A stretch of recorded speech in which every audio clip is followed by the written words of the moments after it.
Hey everybody, this is the first video in our new Class 12 NCERT series और हमारी book का नाम है Contemporary World Politics. Contemporary World Politics and our chapter is called The End of Bipolarity, which is chapter number 1 in your book. अब अगर आपको इस video का मैक्सिमम एडवांटेज लेना है तो आपने चैप्टर को भी ज़रूर पढ़ना है अपना, ठीक है। ऐसा नहीं कि सिर्फ वीडियो देख लिया और हो जाएगा काम, चैप्टर भी ज़रूर पढ़ना है आपका।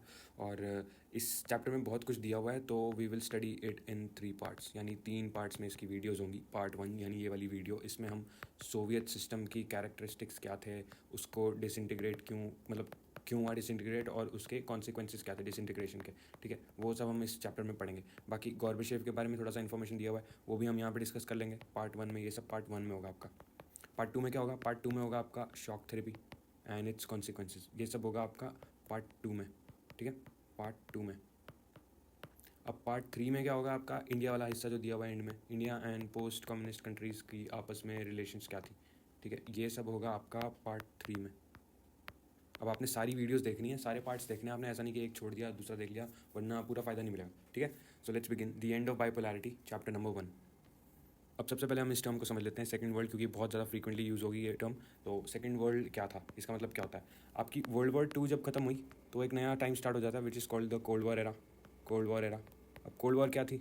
कोल्ड वॉर थी आपका इनडायरेक्ट वॉरफेयर, इनडायरेक्ट लड़ाई थी ये, ठीक है, जिसमें आपका it was a fight of ideologies. कौन सा गवर्नेंस का सिस्टम दुनिया पर राज करेगा, बेसिकली कैपिटलिस्ट या फिर communist. It was about capitalism versus communism. आप सोशलिज्म को भी यहाँ पे इंक्लूड कर सकते हो, बट अलग चीज़ होती है। सोशलिज्म कम्युनिज्म से सेम नहीं है, दोनों कंफ्यूज नहीं होना। बट यहाँ पे it was about capitalism versus communism, ठीक है। कैपिटलिस्ट जो ब्लॉक था, ब्लॉक ऑफ कंट्रीज़, ठीक है, उसको लीड कौन करता था? USA, America. और जो आपका कम्युनिस्ट ब्लॉक था उसको लीड करता था आपका रशिया, या आप उसको सोवियत यूनियन भी बोल सकते हो, सोवियत यूनियन भी बोल सकते हो आप उसको, ठीक है। ये था कम्युनिस्ट ब्लॉक को लीड करने वाला आपका कंट्री। अब जो अमेरिकन ब्लॉक था आपका, जो यानी आपका ये कैपिटलिस्ट ब्लॉक था, उनको हम बोलते हैं first world countries, first world. और जो सोशलिस्ट ब्लॉक था आपका, या कम्युनिस्ट ब्लॉक कह लो आप, जिसको सोवियत यूनियन लीड करता था, उनको हम बोलते हैं सेकंड वर्ल्ड कंट्रीज़। ढेर सारी कंट्रीज़ न्यूली जो कि सोवियत यूनियन के इन्फ्लुएंस में आई थी, जैसे उन्होंने वर्ल्ड वॉर 2 के बाद ढेर सारी नाजी जर्मनी से छुड़वाई थी कंट्रीज़, यूरोपियन छोटी छोटी जो कंट्रीज़ हैं, तो वो सब भी उसके इन्फ्लुएंस में आ गई थी। वो सारी उन सबको मिला के बोला जाता है सेकंड वर्ल्ड कंट्रीज़।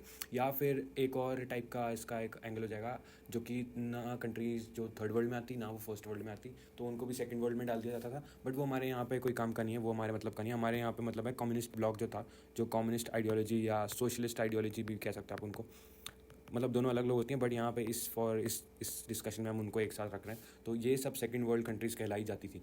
यूजुअली ये सोवियत यूनियन का इन्फ्लुएंस इसमें होता था, तो आपकी ईस्टर्न यूरोपियन कंट्रीज़ ढेर सारी, और आपका सेंट्रल एशियन कंट्रीज़, वो सब इसमें आ जाएंगी, ठीक है। तो those were second world countries.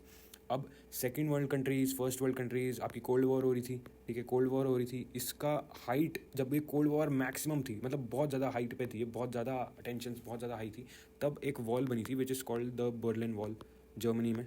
Berlin wall मतलब जर्मनी की जो कंट्री है उसके बीच में ना डिवाइड कर दिया कि वॉल बना दी है। अब ये वाला जो साइड था आपका वेस्टर्न जर्मनी, ये था आपका यूएस वाला जो ब्लॉक है हमारा, फर्स्ट वर्ल्ड यानी कैपिटलिस्ट कंट्रीज़, उससे इन्फ्लुएंस था ये इसकी आइडियोलॉजीज वहाँ पर ये चलती थी। और जो आपका ईस्टर्न जर्मनी था, ये था आपका कम्युनिस्ट इन्फ्लुएंस, यानी सोवियत यूनियन से वो था, ये उसकी इन्फ्लुएंस के अंडर था ये, ठीक है, उसके रूल के अंडर था। तो बर्लिन वॉल जो थी ये हाइट पे बनाई गई थी, और इसको बेसिकली एक तरह का सिंबलिज्म बोला जाता है कोल्ड वॉर का, ठीक है। 1989 में क्या हुआ? 1989 में इस वॉल को गिरा दिया जाता है लोगों द्वारा, लोगों ने इसको उड़ा दिया, ठीक है। अब इसके बाद एक चेन ऑफ इवेंट्स स्टार्ट होती है, chain of events which eventually lead to the collapse of the Soviet system, ठीक है। उसका एंड कहाँ पे होता है? जब सोवियत यूनियन जो था आपका वो पूरी तरह खत्म हो जाता है, ठीक है, वहाँ पे जाके वो चेन ऑफ इवेंट्स रुकता है हमारा। तो इसलिए उसको आपके बुक में भी ये सबसे पहले वही मेंशन है कि वो जो बर्लिन वॉल गिराई थी वो एक तरह से स्टार्ट हो गया था, कि कैसे कहानी स्टार्ट होती है हमारी सोवियत यूनियन के कोलैप्स की। अब सोवियत सिस्टम था क्या, ठीक है। आपका सोवियत यूनियन, या जिसको आप यूएसएसआर भी बोलते हो, ये हमारा आता है कहाँ पे? Socialist revolution in Russia 1917।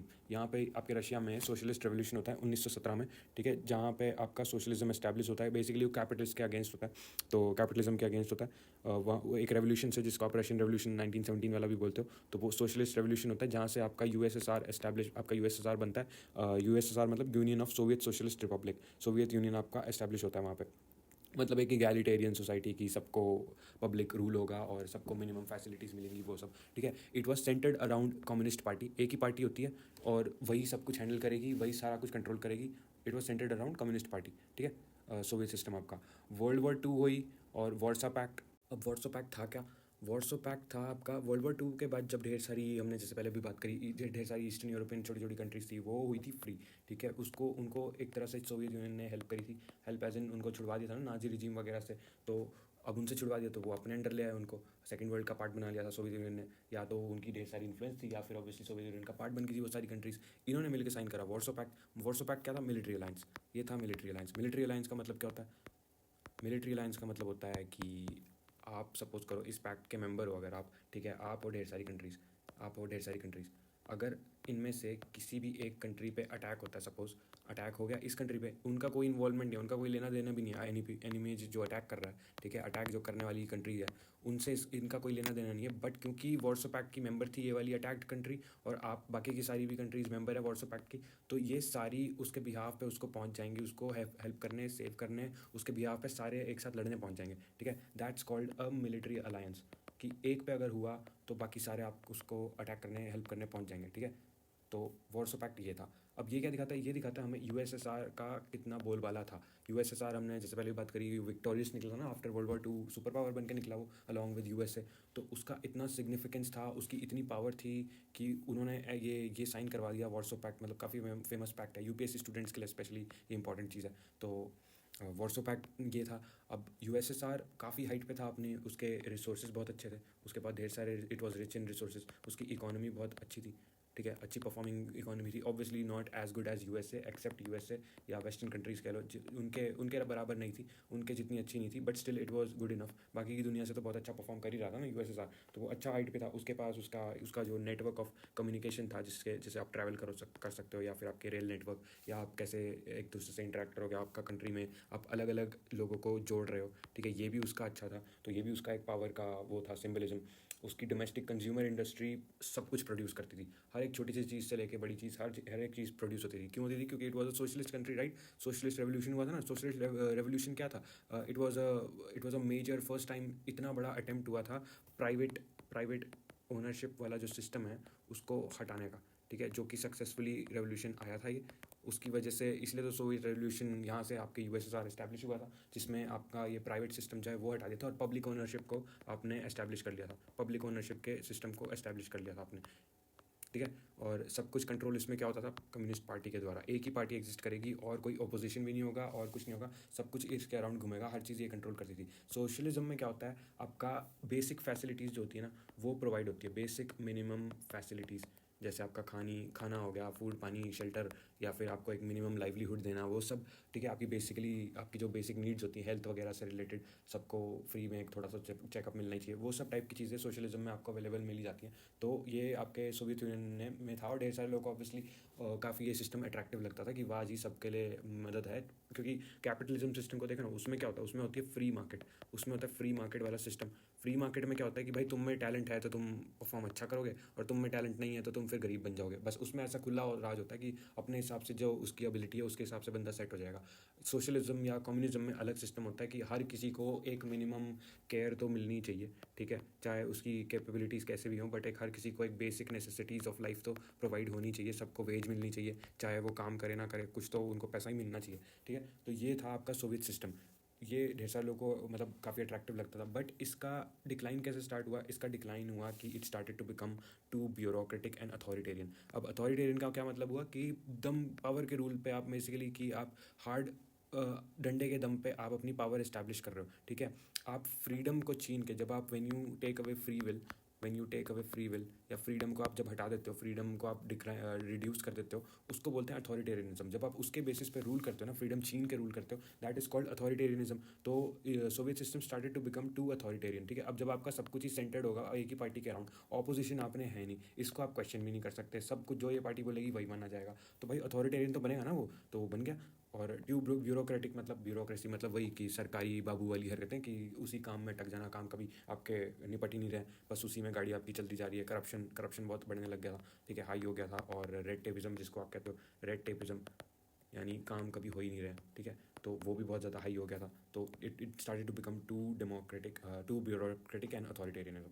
और अच्छा, रशियन डोमिनेशन इन यूएसएसआर। अब यूएसएसआर था यानी आपका सोवियत यूनियन। यूनियन का मतलब क्या हुआ? अलग अलग आइडेंटिटीज़ का यूनियन होना, एक साथ मिल गए वो। ठीक है, अब वो अलग अलग ढेर सारे थे, बट उनमें क्या होता था? रशिया सबको डोमिनेट करता था। सबको डोमिनेट करना, यानी बाकियों की उनको इक्वल फुटिंग नहीं थी। इक्वल फुटिंग होती है ना कि सब इक्वल मेंबर्स होंगे, वो नहीं था यहाँ पे, इक्वालिटी नहीं थी एक तरह से कि क्योंकि अब रशिया इतना बड़ा, वो बाकी सारी इतनी छोटी छोटी कंट्रीज़, या सेंट्रल एशिया भी इतनी बड़ी कंट्रीज़ नहीं हो, सेंट्रल एशियन कंट्रीज़, रशिया के सामने कोई भी बड़ा नहीं है ज़्यादा साइज़ में, तो वो ऑब्वियसली डोमिनेट करेगा रशिया। और रेवोल्यूशन भी वहीं पे आया था, सोशलिस्ट रेवोल्यूशन, तो ऑब्वियसली उसकी डोमिनेशन ज़्यादा होगी। ये भी ढेर सारे लोगों को कंप्लेंट होने लग गई थी, ढेर सारी कंट्रीज़ को इसकी भी इरिटेशन होने लग गई थी, यार हर चीज़ तो रशिया बता रहा है हमें, हमारा क्या हुआ। अच्छा, दूसरी चीज़ हो गई थी आर्म्स रेस आपकी, यानी वेपन्स को, जैसे हमने पहले बात करी, अब यूएसए वर्सेस रशिया हो रहा था, तो ये दोनों कोल्ड वॉर जब हो रही थी, आपकी कोल्ड वॉर हो रही थी, ये हर चीज़ में रेस में लगे पड़े थे कि कौन किसका ज़्यादा प्रोपेगेंडा हाई होगा, कौन ज़्यादा एक दूसरे पे स्पाई करेगा, ठीक है, और कौन ज़्यादा गन्स वेपन्स बनाएगा, बेसिकली कौन ज़्यादा डिस्ट्रक्शन के लिए रेडी रहेगा,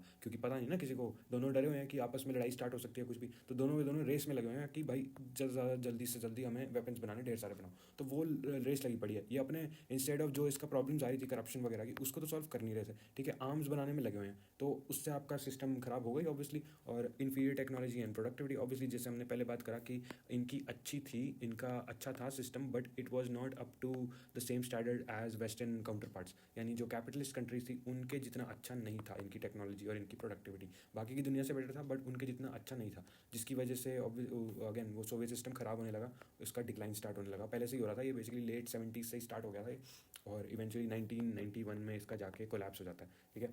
और तो these were the characteristics of Soviet system. आपका in arms race the Soviet Union managed to match the USA from time to time but at great cost। Great cost मतलब अब वो मैच तो कर पा रहा था बट उसके चक्कर में जो उसको बाकी सारी चीज़ें वो करनी पड़ी, कॉम्प्रोमाइज़, उसके चक्कर में वो उसको अल्टीमेटली मिलके डैमेज हो गया ना। ये आप एक चीज़ को हासिल करने में सारी जान लगा रहे हो अपने, और उस चक्कर में आप दूसरी चीज़ों को डैमेज कर रहे हो, तो ऑब्वियसली वो आप पे घूम के आएगा इवेंचुअली। आपका एज अ सिस्टम आपकी हेल्थ तो ख़राब होएगी, डाउन होएगी, तो उस चक्कर में इवेंचुअली ख़राब हो गया वो, और वो होना ही था। अच्छा, एक और चीज़, अफ़गानिस्तान वाली जो इन्वेजन थी इनकी 1979 में, वहाँ से भी वो भी एक प्रोमिनेंट पॉइंट था जिसने सोवियत यूनियन को बहुत वीक कर दिया था। वहाँ पे उसको संभालने में लगे हैं, खुद का संभाला नहीं जा रहा, उस दूसरी कंट्री को संभालने में लगे हैं, ठीक है, तो वहाँ पे भी आपका ये सोवियत सिस्टम, वहाँ पे भी उसकी वजह से भी गड़बड़ हुआ। These were the characteristics of Soviet system, और क्या क्या इसमें खराबियाँ थी, ठीक है। अब हमारा आ जाते हैं भाई साहब मिखाइल गोर्बाचेव।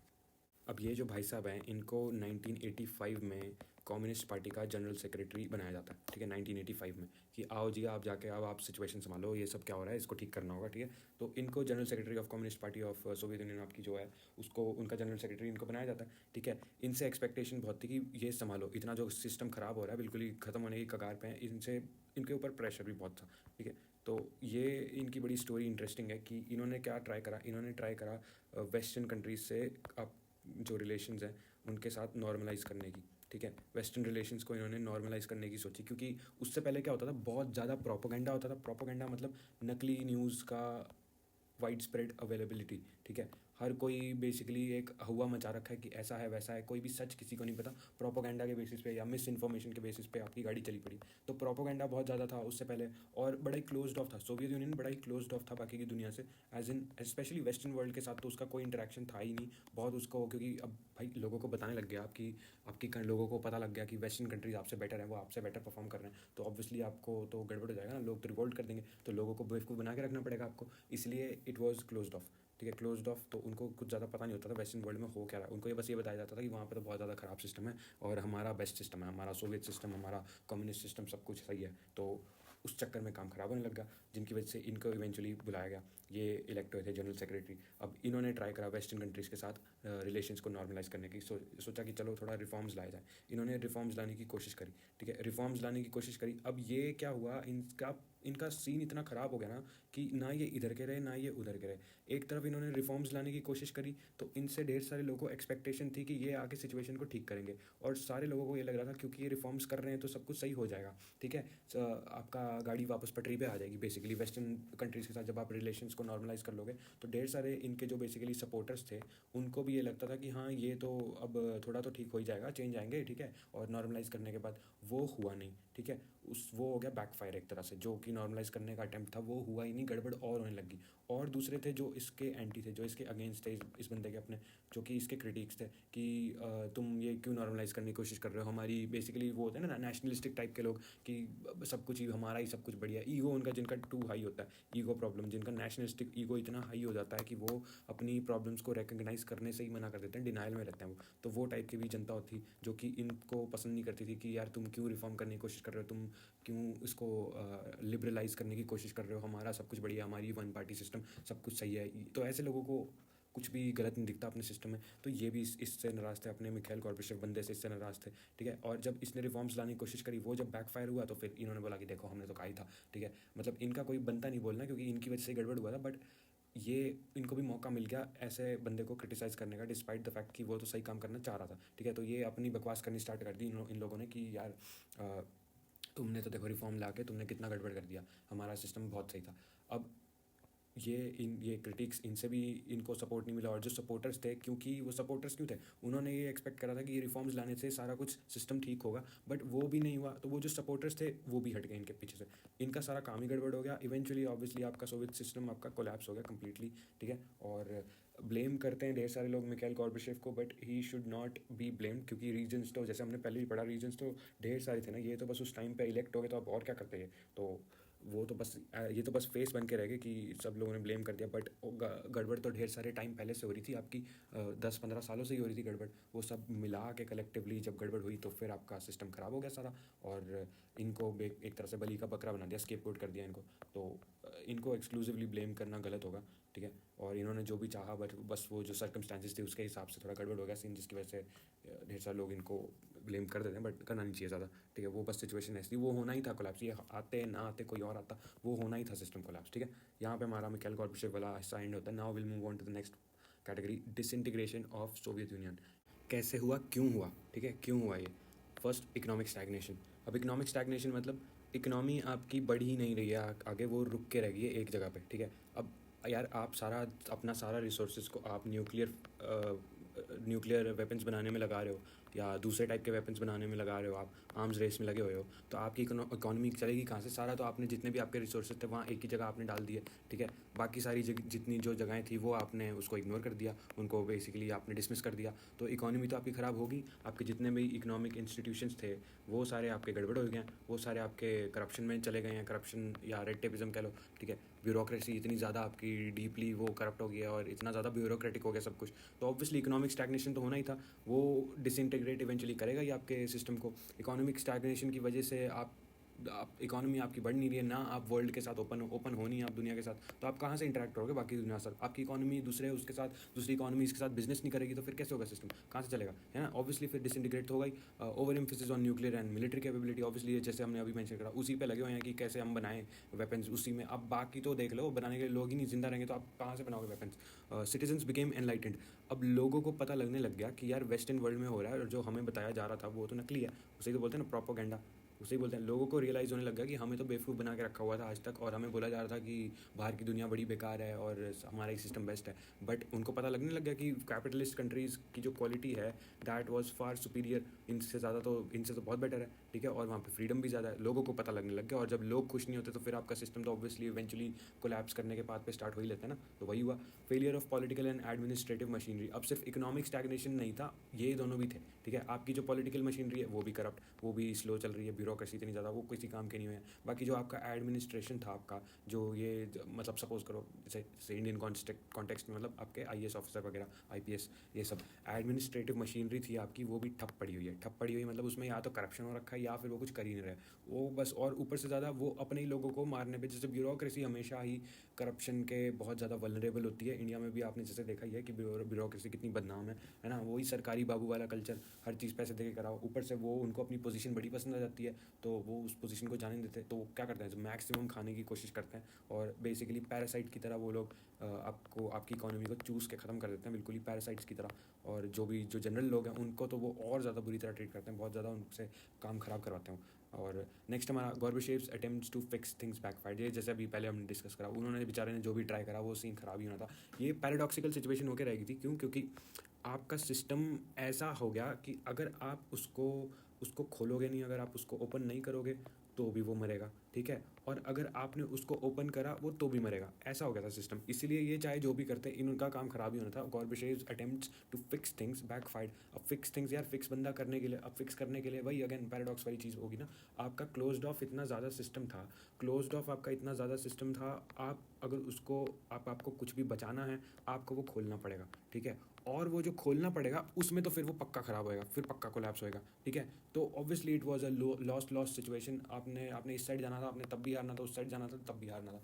तो his attempts to fix things backfired. Rise of nationalism and desire for sovereignty among USSR members. अब ढेर सारे मेंबर्स थे, जैसे हमने पहले बात करा ना रशियन डोमिनेशन का, जो हमने यहाँ पे पॉइंट डिस्कस करा था, इससे ढेर सारे लोग इरिटेट होने लग गए थे कि यार यही अपना राज, ये बिग ब्रदर वाला कॉम्प्लेक्स जो होता है कि हम बताते हैं तुमको, तुम्हें तो कोई वो फ्रीडम दे ही नहीं रहा। तुम्हारी सॉवरेंटी पे, सॉवरेंटी मतलब आप एज अ कंट्री फ्री कितने हो, ठीक है, आप पे कोई एक्सटर्नल कोई अपनी फोर्स नहीं लगवा रहा आप पे कि तुम मेरे हिसाब से काम करो, तुम अपने हिसाब से फ्री हो करने के लिए, दैट इज़ कॉल्ड सॉवरेंटी। अब वो सॉवरेंटी थी ही नहीं, जिसकी वजह से उसका डिज़ायर होने लग गया राइज अमंग अदर कंट्रीज, ठीक है, नेशनलिज्म राइज होने लग गया कि हम अलग हैं, हर कोई अपना अपना नेशन बनाने में लग गया कि हमारी आइडेंटिटी अलग है। तो उनको यूएसएसआर के एसोसिएशन से प्रॉब्लम आने लग गई, उन्होंने कहा हमें अपनी अलग कंट्री बनानी है। अच्छा, ढेर सारे लोगों को लगता है कि सेंट्रल एशियन कंट्रीज़ में ये ज़्यादा हुआ होगा क्योंकि वो बड़े होते हैं ना, अपनी एथनिसिटी वगैरह पे ज़्यादा हाई होते हैं, बट नहीं, वैसा नहीं था। उनको एक्चुअली ज़्यादा प्रॉब्लम थी, एक्चुअल प्रॉब्लम थी well of parts of USA, जो कि एक्चुअल में अच्छा जी रहे थे, ठीक है। जैसे आपकी बाल्टिक कंट्रीज़ होगी, बाल्टिक कंट्रीज़ रशिया के जस्ट साइड में, नॉर्थ ईस्ट में, नॉर्थ वेस्ट में, आई मीन नॉर्थ वेस्ट में रशिया के जो छोटी छोटी कंट्रीज़ है ना, लैटविया, लिथुएनिया और एस्टोनिया, ये सारी बाल्टिक कंट्रीज़ हैं। या फिर आपका दूसरी कंट्रीज़ भी, जैसे यूक्रेन हो गया, ये सारे लोग, या बेलारूस, ये सारे लोग अपना अपना वो बनाना चाह रहे थे कि क्या बोलते हैं, अपना नेशनलिज्म इनमें जग गया कि हमें अपनी आइडेंटिटी देखनी है और यूएसएसआर से हमें थोड़ा प्रॉब्लम होने लग गया, तुम अपना देख लो। तो that also led to the disintegration of Soviet Union, ठीक है। अब इसके कॉन्सिक्वेंसेस क्या हुए? Consequences obviously end of cold war जो चल रही थी इतने टाइम से, उसमें एंड हो गया। ऑब्वियसली हमें लूज़र पता लग गया कि कौन हारा, loser was Soviet union, Soviet union हार गया और कैपिटलिस्ट ब्लॉक आपका जीत गया, अमेरिकन साइड आपकी जीत गई, वो लोग जीत गए थे।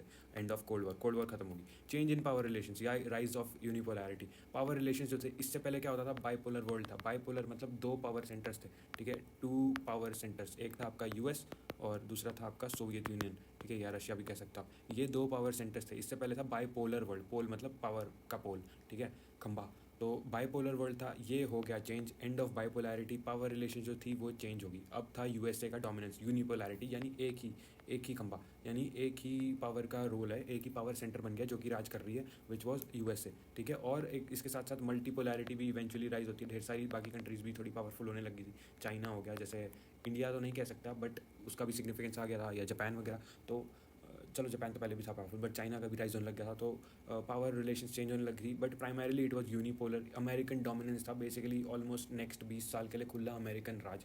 तो दैट इज़ कॉल्ड यूनिपोलैरिटी, वो राइज हुआ। Rise of international institutions and organisations. International institutions जैसे आपका वर्ल्ड बैंक, आपका आईएमएफ, ठीक है, ये सब का आपका डब्ल्यूएचओ, ये या यूनाइटेड नेशंस आपके वो तो है ही। तो इन सब का राइज होने लग गया, इंटरनेशनल ऑर्गेनाइजेशंस।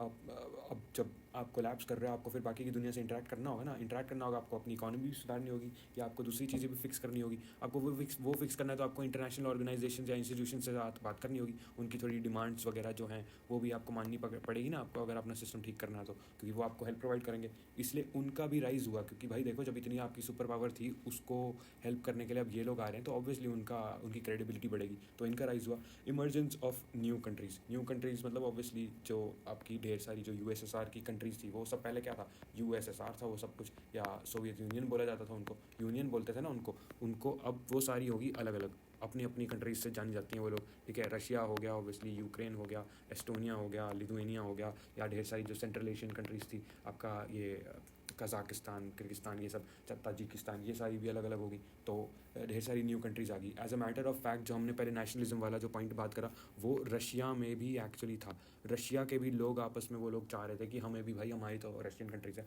हमें अलग बनाओ, हम सब ने ठेका क्यों ले रखा है, हमने इन बाकियों को बेसिकली संभालने का, सोवियत यूनियन का सारा ठेका हमने क्यों ले रखा है। तो उनमें भी एक्चुअली नेशनलिज्म राइज हुआ, जिसकी वजह से सोवियत यूनियन को डिसइंटीग्रेट करा गया, ठीक है। यहाँ पर हमारा पार्ट 1 खत्म होता है। Part 1 the end of part 1। तो as I said in the beginning of the lecture कि ये बड़ा कॉम्प्लिकेटेड चैप्टर है और इसमें काफ़ी कुछ दिया हुआ है, तो इसको हम 3 पार्ट्स में करेंगे। पार्ट 2 में अब हम आपका डिस्कस करेंगे शॉक थेरेपी, ये रही आपकी शॉक थेरेपी, ये हम पार्ट 2 में डिस्कस करेंगे, ठीक है। नेक्स्ट वाली वीडियो देख लेना आप। ओके, अच्छा सब्सक्राइब वगैरह कर लेना, करना हो तो, मर्जी यार तुम लोग की, ठीक है। Thanks, bye.